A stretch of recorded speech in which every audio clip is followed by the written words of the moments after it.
الحمد للہ وحدہ والصلاة والسلام علی من لا نبی بعدہ۔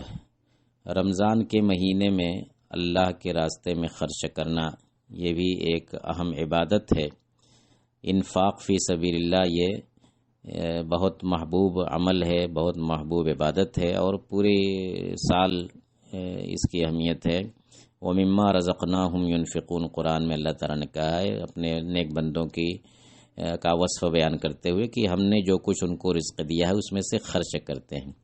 اللہ تعالیٰ کا دیا ہوا ہے، ہمارے پاس تھوڑا ہو یا زیادہ جو کچھ ہے وہ اللہ تعالیٰ کا دیا ہے۔ وَآتُوهُم مِّن مَّالِ اللَّهِ الَّذِي آتَاكُمْ، اللہ تعالیٰ نے کہا کہ ان کو دو اللہ کے اس مال میں سے جو اللہ نے تم کو دیا ہے۔ تو مال جو کچھ ہے وَمَا بِكُم مِّن نِّعْمَةٍ فَمِنَ اللَّهِ، یہ سب اللہ تعالیٰ کا عطیہ ہے۔ اللہ تعالیٰ تو ہم کو سمجھنا چاہیے کہ جب اللہ ہی نے دیا ہے ہم کو، اللہ دینے والا ہے، تو پھر ہم اللہ کے بندوں پر اس کو خرچ بھی کریں۔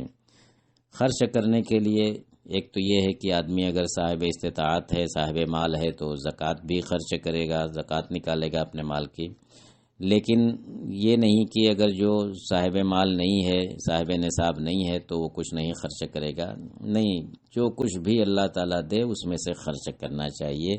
ایک حدیث میں اللہ کے نبی صلی اللہ علیہ وسلم سے پوچھا گیا کہ سب سے افضل صدقہ کیا ہے، تو آپ نے فرمایا کہ جہد المقل، یعنی تھوڑا مال ہے آدمی کے پاس، یعنی تھوڑی سی وسعت ہے، تھوڑی سی استطاعت ہے، اس میں سے بھی وہ خرچ کرتا ہے، تو یہ بہترین صدقہ ہے۔ یہ بھی ایک طرح کا بہترین صدقہ ہے کہ آدمی محتاج اور ضرورت مند ہوتے ہوئے بھی دوسروں کی ضرورت کا خیال کرتا ہے۔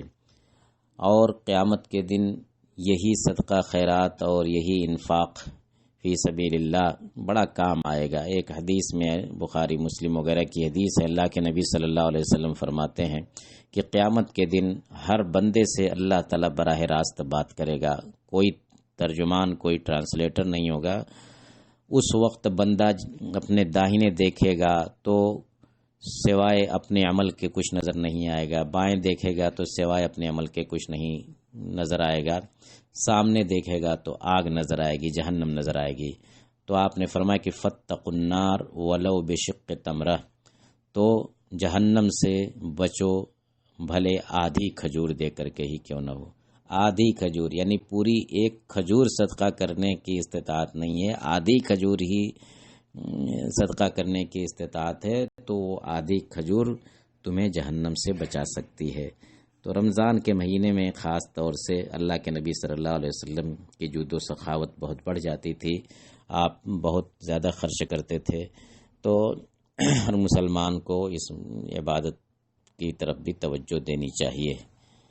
اللہ تعالیٰ اس کی توفیق دے۔